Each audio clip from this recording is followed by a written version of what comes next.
नमस्कार, स्वागत है आप सबका फिल्मी बीट पर। स्वयंवर शो करने का पछतावा, शहनाज गिल ने किया बड़ा कबूलनामा। उन्होंने कहा जीत सकती थी बिग बॉस। जी हाँ, शहनाज गिल का ये बड़ा कबूलनामा सामने आया है। कई लोगों का मानना है कि अगर शहनाज गिल स्वयंवर शो मुझसे शादी करोगे साइन नहीं करती तो शायद उनके बिग बॉस की ट्रॉफी जीतने के ज्यादा चांसेस होते हैं। हाल ही में शहनाज ने इस पर बात की है। बिग बॉस 13 ने शहनाज गिल को देश भर में पहचान दिलाई है। भले ही शहनाज बिग बॉस 13 का टाइटल नहीं जीत पाई हो, लेकिन उन्होंने लोगों के दिलों पर राज किया है।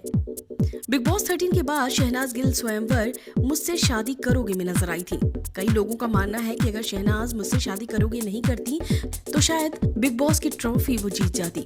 स्पोर्ट बॉय को दिए हुए एक इंटरव्यू में शहनाज गिल ने इस पर बात की है।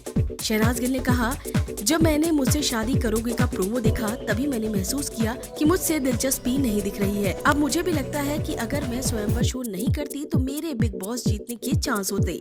अगर मैं शो नहीं भी जीतती तो शायद मैं फर्स्ट रनर अप तो जरूर रहती। शहनाज गिल आगे कहती हैं, मुझे लगता है कि जब मैंने मुझसे शादी करोगे साइन किया तो मैंने बहुत सारे लोगों को खो दिया, वो लोग जिन्होंने मेरे लिए वोटिंग की थी। इसीलिए मुझे भी लगता है कि स्वयंवर शो नहीं करना चाहिए था। शहनाज गिल ने यह भी कहा कि उन्हें मुझसे शादी करोगे की ज्यादा डिटेल मालूम नहीं थी। शहनाज की माने तो उन्होंने कहा, मैं इतना सोचती ही नहीं, मन में जो आया वो कर देती हूँ। मुझे अब समझ आ रहा है कि कोई भी कॉन्ट्रैक्ट साइन करने से पहले मुझे उसमें लिखे हर शब्द को पढ़ लेना चाहिए। तो यकीनन बहुत बड़ा पछतावा है शहनाज गिल को। तो आप सब क्या कहेंगे शहनाज गिल की इस लेटेस्ट स्टेटमेंट पर? आप हमें कमेंट करके जरूर बताइएगा।